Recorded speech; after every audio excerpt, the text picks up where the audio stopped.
Hello and welcome to Deliberately Creative. I'm Stephanie, and I'm here to help you learn how to do a doodle gem on a trash to treasure book. This book was made in my previous episode for the CAC hashtag Trash to Treasure event that is going on from the 13th through the 17th of April. And this is a lot of fun. I'm using a book that I made, like I said in the previous episode. It used a drinks box for the cover, the hardcover part. The white paper is actually not really white paper. It is it's the back side of a bill. The best way to use a bill. Let me tell you, very satisfying to make something that's going to be really pretty out of something that we'd rather not get every month. Just saying.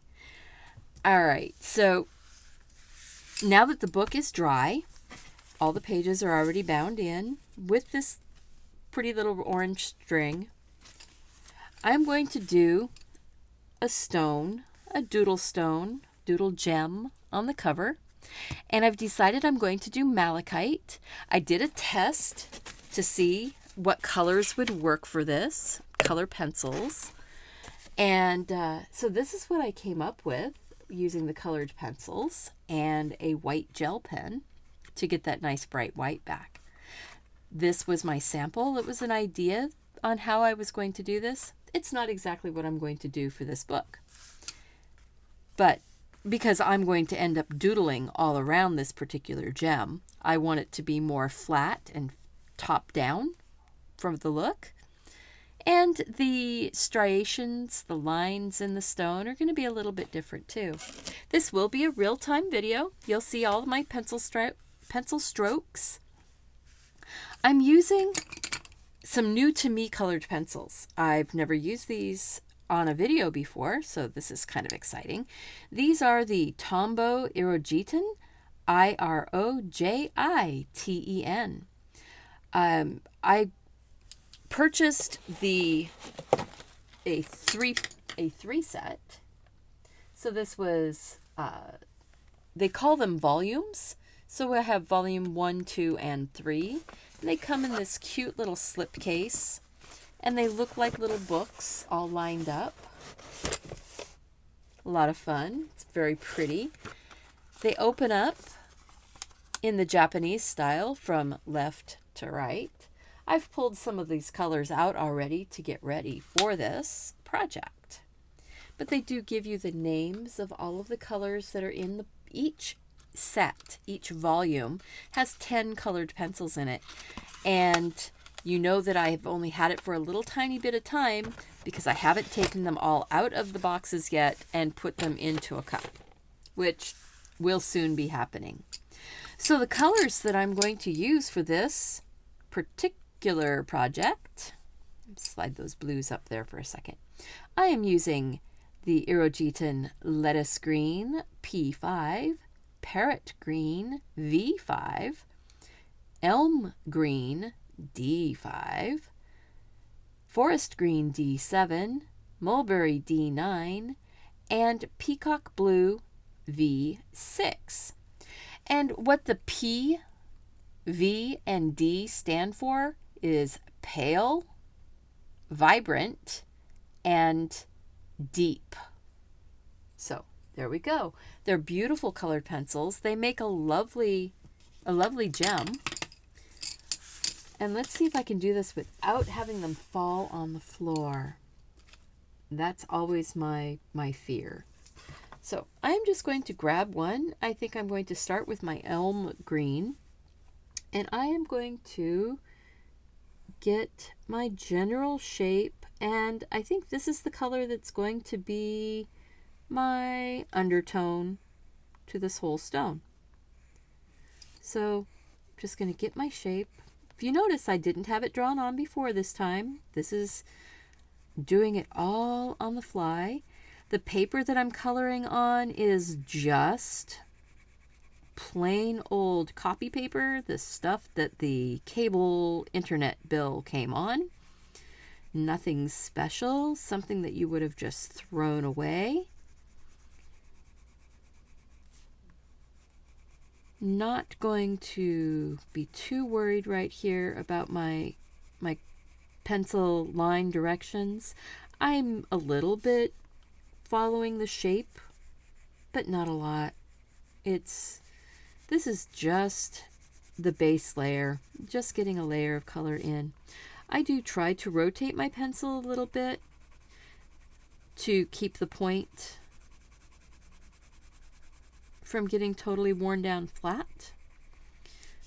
It's not, these pencils are really quite nice. The color goes on smoothly.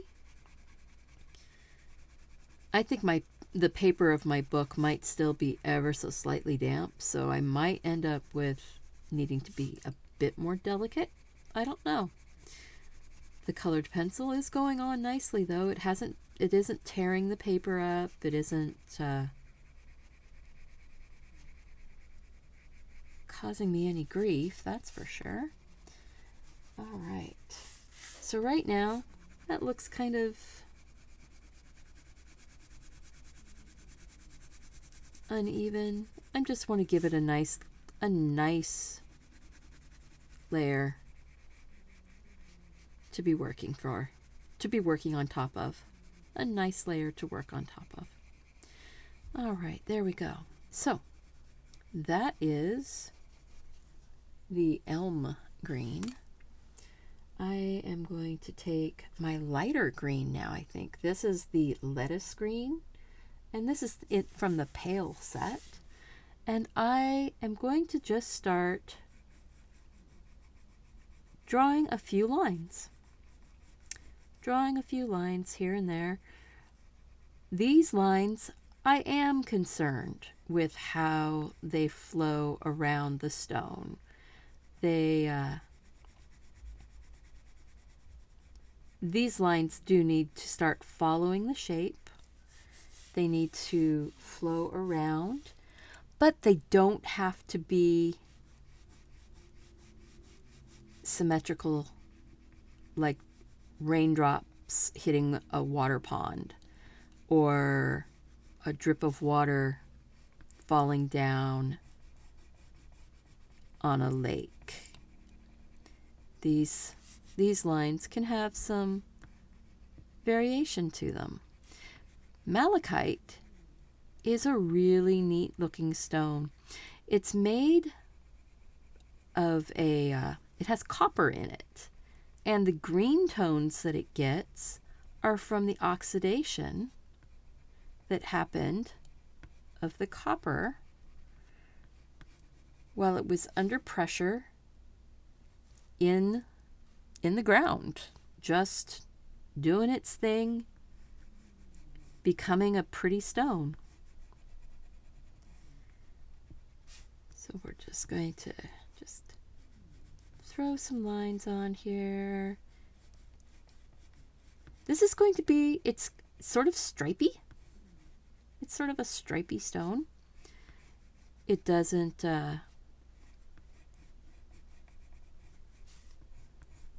have to have a real version in real life. The neat thing about it, really, there's no two malachite stones that are the same, unless you take and slice one stone straight down slabbing it off. Then you might end up with a few pieces that are very similar, but again, they may not be exactly the same. Okay, so there we go. This one has kind of like two bullseyes on it, one at each end. So now we're going to take the parrot green and give it a nice stripe here. The bands don't necessarily have to be the same thickness. You can have little skinny lines. You can have big fat lines. You can have two of the same color line very, very close to each other. You can have it just separated by one color. You could have multiple colors.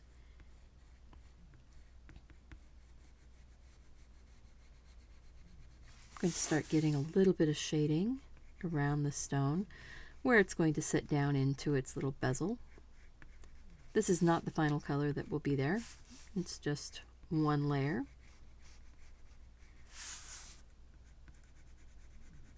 I want to give a wider band of this color green there, and maybe a wider band over here.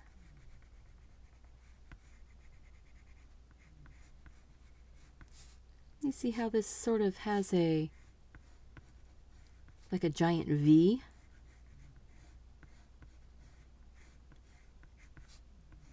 That works. Any shape that you want to put in pretty much works. I have seen malachite that looks like bundles of flowers, a whole bouquet of green and pale green and white flowers. It's so pretty.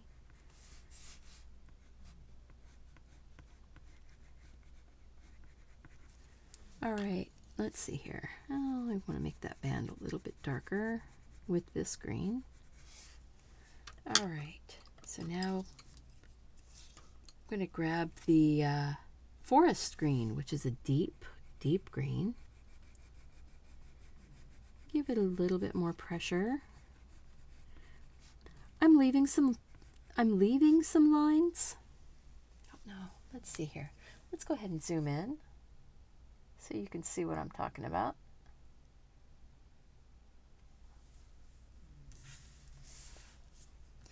So right here, I've got this dark green in. There's a sliver of that light green right there. And then the medium green, and then there's more of that light green here. The nice thing about doing a base color that's part of your final piece is that it allows you to leave little gaps. Leave space. Leave space. And what that does is it allows you to leave that space open and it's still finished. You do the pre-work so the final work isn't as hard. Really, that's the way it is in life, isn't it? You do the stuff up front so later on it's not as hard. You practice how to drive so you can take the driving test. You practice how to cook so you can make a nice meal for your family.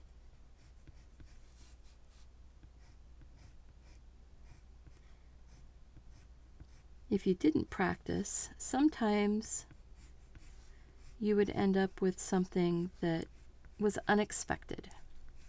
Sometimes unexpected is okay. Sometimes it is okay to have the unexpected happen. Lovely surprises happen. But more often, if it's something that required practice and it was unexpected, it's usually not a happy thing. So we want happy things to happen. We don't want to end up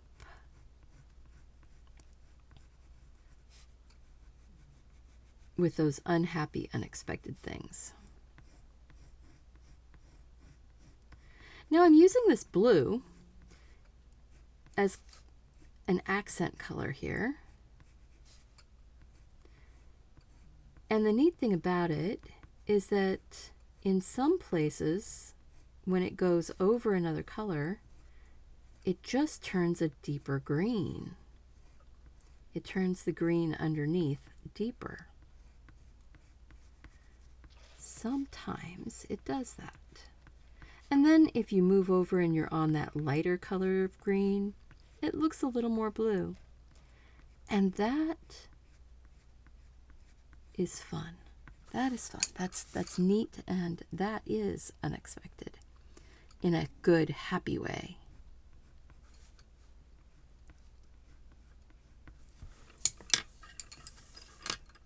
So then I've got this mulberry. And this mulberry is actually it's more of a purple. And so when it mixes with the green, it kind of goes a little bit browny toned. And I like that because it's giving me a shadow. It's giving me that slight shadow that will be set down in with the bezel of the Doodle Gem.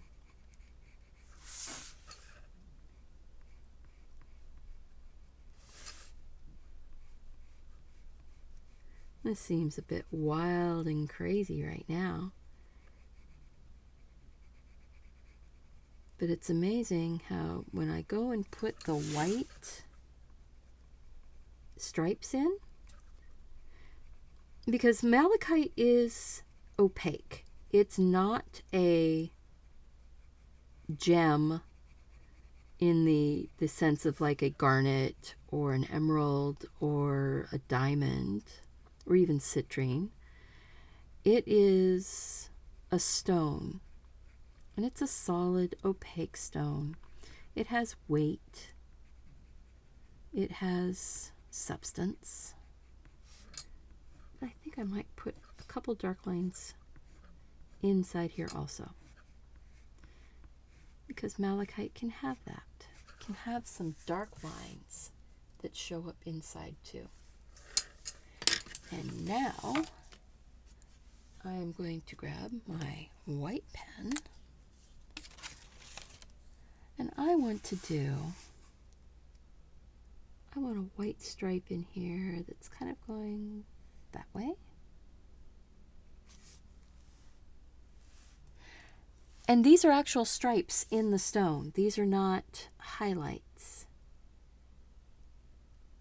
A white stripe that goes across this way.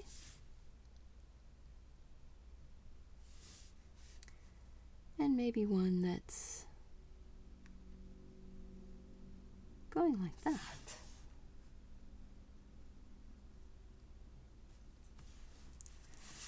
And then the highlight will go across the grain like that.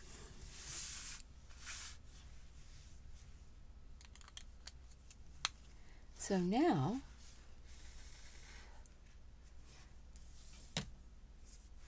we're going to do a quick doodle.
I could do a lot more with that, but I think that this is really pretty. I am very pleased by this.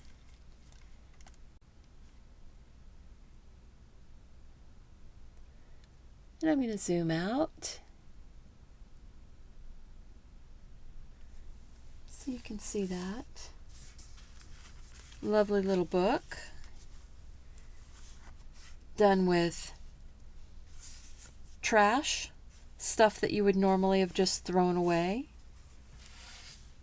The box from some sodas. The bill after it's been paid. There you go. And here we have a lovely malachite stone in a doodle setting on your happy little maze book. The little maze book that the pages just spring out from. There we go. Now you can see it. And those pages are attached. How cool. All right, so if you enjoyed this video, I would really like it if you would share it with your friends. Let them know that they can find more Doodle Gem videos at my site on my channel. They can find lots of other types of videos also. I am not just doing the bookbinding and Doodle Gems. I do all kinds of different things. I do paintings, I do color pencils, I do doodling, and I have a lot of fun. If you enjoyed it, please click like. I'd appreciate that also. Leave me a comment. Let me know that you were here. Also, let me know if there's a specific stone or something that you would like to see me make or draw. I'm happy to do that too. It just takes me a little bit of time to do some research so that I can do it well. I don't want to just jump in and try something and not have tried it first. I want you to know that I'm doing due diligence in making good videos that you want to come back and watch again and again. So thank you so much. Remember, go out and do something creative. Take care.